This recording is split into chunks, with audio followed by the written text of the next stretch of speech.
Thanks again for the opportunity.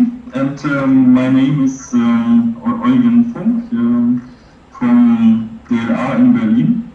And the title of this talk is about implicit scene modeling from imprecise point clouds.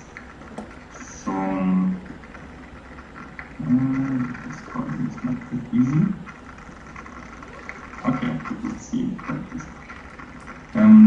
So maybe something about the background.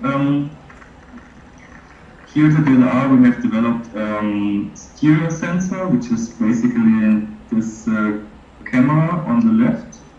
So you can see it here.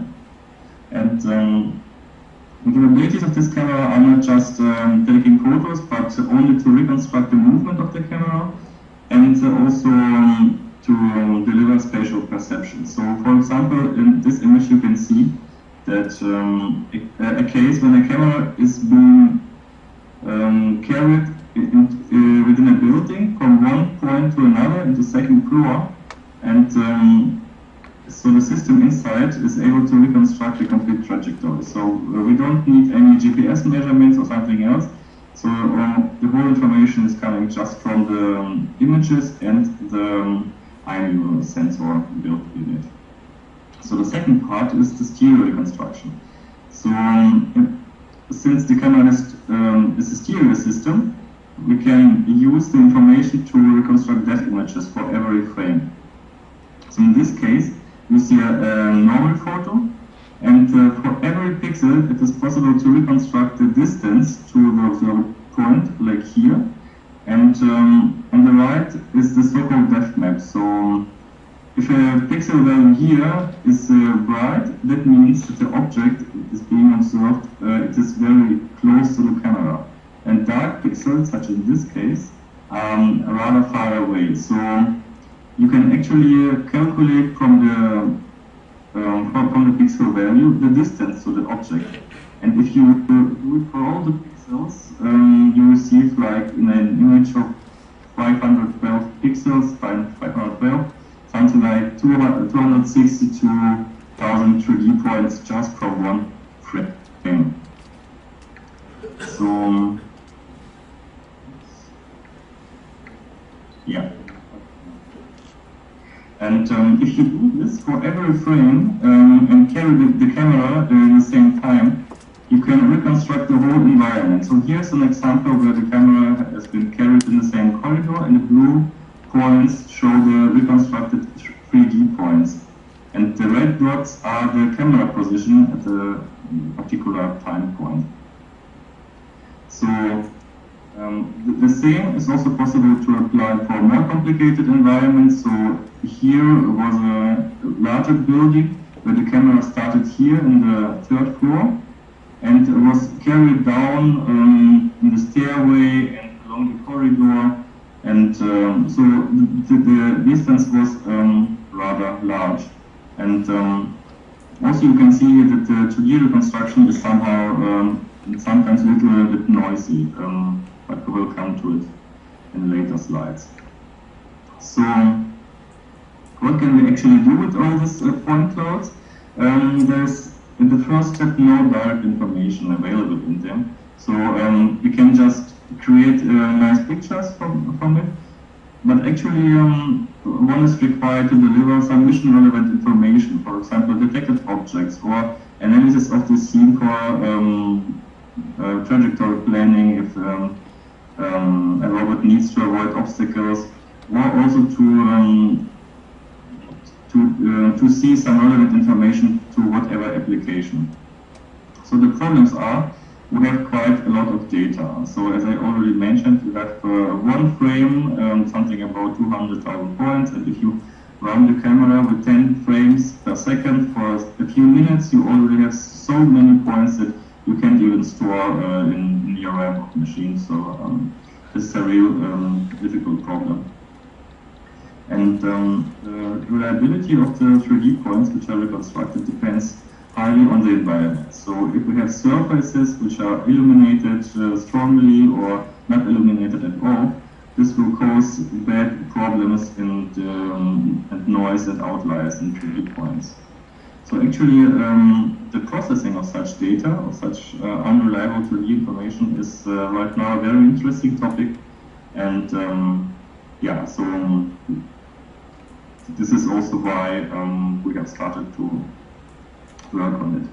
So the presented approach here in this talk is about a combination. So the high motivation is to reconstruct the geometry, and at the same time to consider some semantic information, some information about the scene, which can be used for classification and analysis and so on.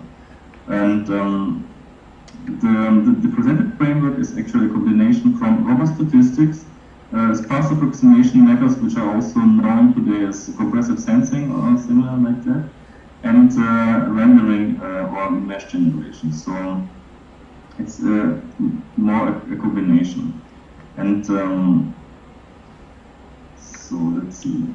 Yeah, let's start with the most important, the approximation of the geometry problem. And I would start with a simple case where we are still working in a 2D space, which means with images, so it's easier to imagine, to see what is actually happening in the background.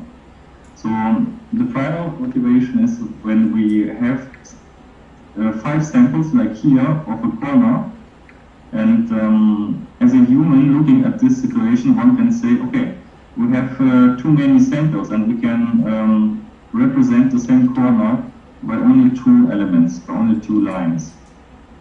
So this task has to be done automatically. And in principle, we are looking for a function which can describe our corner. So we decided to use an implicit function, which means that the value of the function x must be at the sample elements 0, like here, in all the 5 lines. And the function has to deliver something else, another scalar value outside of the points of the samples. And of course, the function has to be dependent on the elements themselves, which are measured. So now the second question is, how do we model the redundancy? If we take a look on these elements by their own, it's not possible, for example, to replace the second element with the first one, because they don't overlap at all. So we need some other representation. But as soon as we represent every element by a long line, like here, so we can see that elements 2 and 3 are redundant and can already be represented by the first line. So we don't need them anymore in the representation. And the same case means also here for the 5th and the 4th element, where they both represent actually the same line. And this is important. So this can be used later for automatic detection of redundant data, as we will see in the next slides. So actually, here again a point, we parameterize every element we sample with a plane equation, or a line equation in 2 dimensions. So now we would like to develop a system which removes these elements 2 and 3, since we have modeled them as a line and they are not needed anymore to represent 3 times the same line. And there is actually here a very well-studied framework which is called compressive sensing. And if we make it to model our function of interest as a linear combination of the so-called kernels, which are basically the functions of the elements, which are coming into F with weights alpha, then we can approximate the alpha, find them in an optimization process. The good thing is here in the function F we don't have any unknowns left except of alpha, so, and they are linear in the system. So if we can make it to say that, for example, alpha for the second element here should be 0, since the element is not important, and also the same case for the third element and also for the fifth, then we reach our goal saying that, okay, we need only the first and the fourth element to represent our corner. So and this is actually the idea behind this point here, the so-called regularization or additional penalty, which means many of unimportant elements alpha will be set to 0. So actually this is the basic idea behind this sparsity approximation methods. And what we use also here is to force our function of interest. So its gradient, its orientation should meet the normal vector of the element. And as I said before, the value of the function in every element should be 0. So this is actually it. So and now when we make it to optimize to solve this equation for alphas, then we found already our function which represents the corner. So here's a possible example how it might look as an image. So here are our elements, and if an element is important and receives a circle, since the weighting alpha is larger or smaller than 0, the red lines show the normal vector, like here's explained also again, of each element. And the color of the image represents the function value. So for example, in this pixel, it is red, and it means that the function value of f at this position x is larger than 0. And since here is green, the function value is more than 0. And the line, the white line, represents all the areas in the image where the function is 0. Actually, right the way we wanted to have it when we decided that the function should be 0 at the place of our samples. So now I introduced here in the slides before the sparsity banalization, and it was dependent on the weighting lambda. So for example, if we don't care about sparsity at all, so we set a small lambda, and nearly all points, all elements are considered in order to approximate our elements. So if we increase it, many elements are dropped off, so they are not used anymore, and alphas are set to 0. So we have here actually a situation where we use only 4 elements in order to represent the whole data of many samples. And of course, we can also increase the lambda again, and we'll reach the situation where we use only 3 elements. But the problem now, as you can see, we are receiving a good sparsity, a good data reduction, but the approximation quality is not so good anymore, because this function which we have reconstructed actually doesn't meet our corner and doesn't go through most of the elements of the samples we have measured. So yeah, this is actually a point where we have to search for a good lambda. The most important motivation for this kernel-based geometry extraction was the noise. So for example, here we have added synthetic noise to the data. And as we can see, that the function, the surface or the corner, is not reconstructed well. But it's possible to increase the sparsity value. So yeah, it helps already to avoid bad artifacts, but actually the reconstruction is not as good as one might expect. And it's much more difficult to find the correct weighting for the sparsity. So it is obvious that one requires an additional way to deal with noise and the errors. So now we are coming then to the second part, robust statistics, where they play in. And since we have difficulties to find a correct value for lambda, for the first lambda, yeah, we are introducing a second lambda here, like in this place. And the main idea is to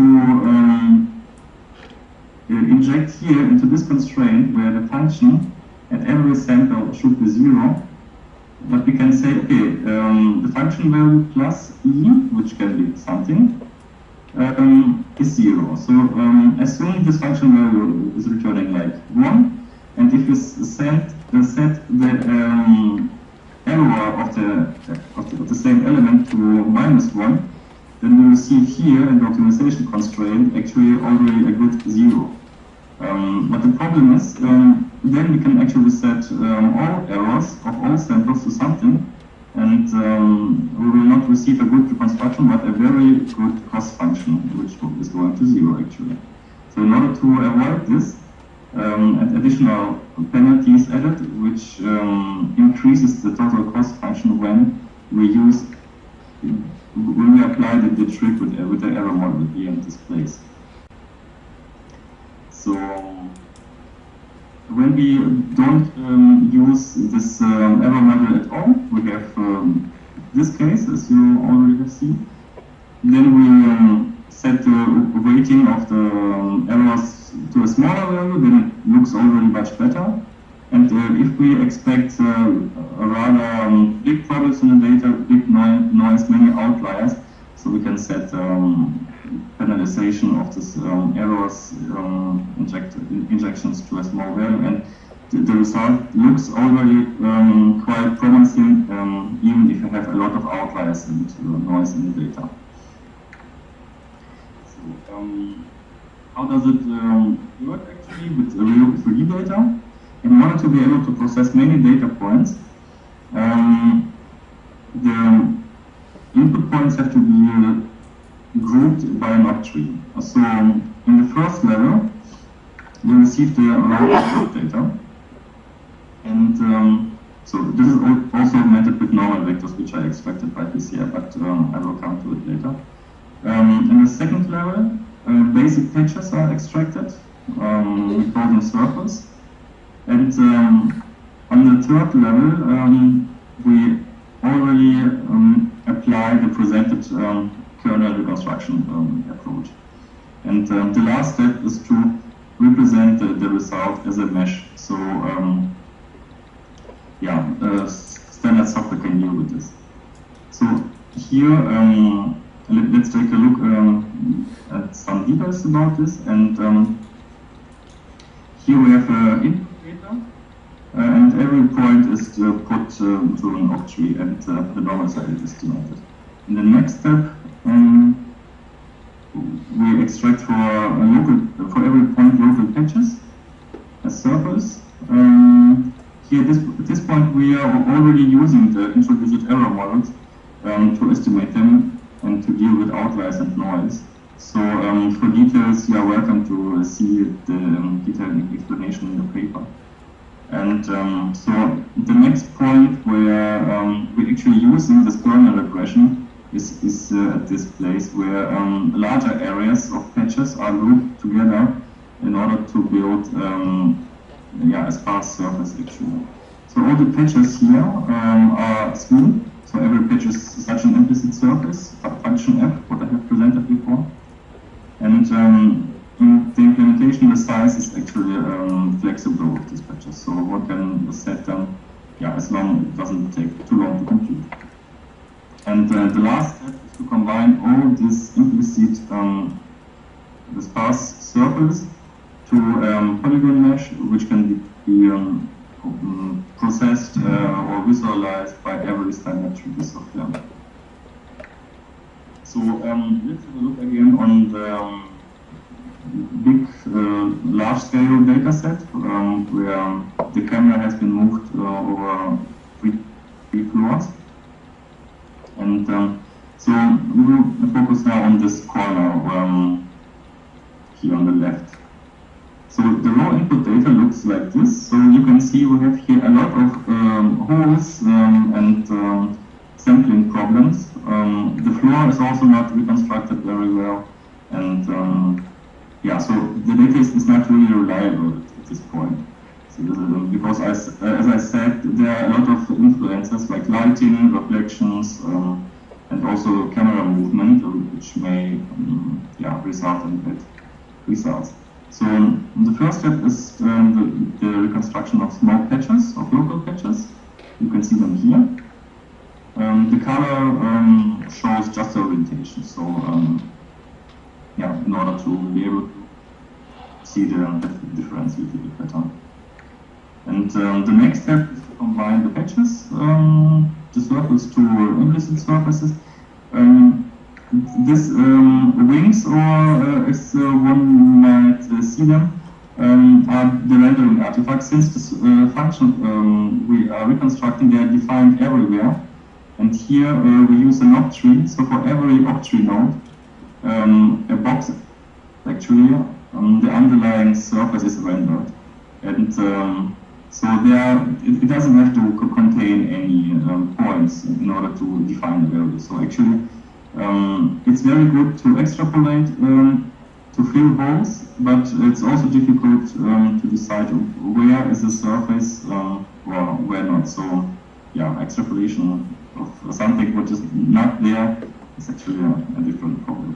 So, and as a final result, we have here a look on the corridor, where a lot of holes could be recovered, and we are still having a very sparse approximation of the corridor, which can be processed not just for visualization but also for the geometry analysis and classification. So what happened so far, we have presented a model for sparse geometry extraction. The robustness has been improved, the novel error model, I showed 3 slides before. And the whole system which is reconstructed, so the F function actually can be used for direct visualization with margin cubes. And yeah, so it can be used and or visualized just for any media applications.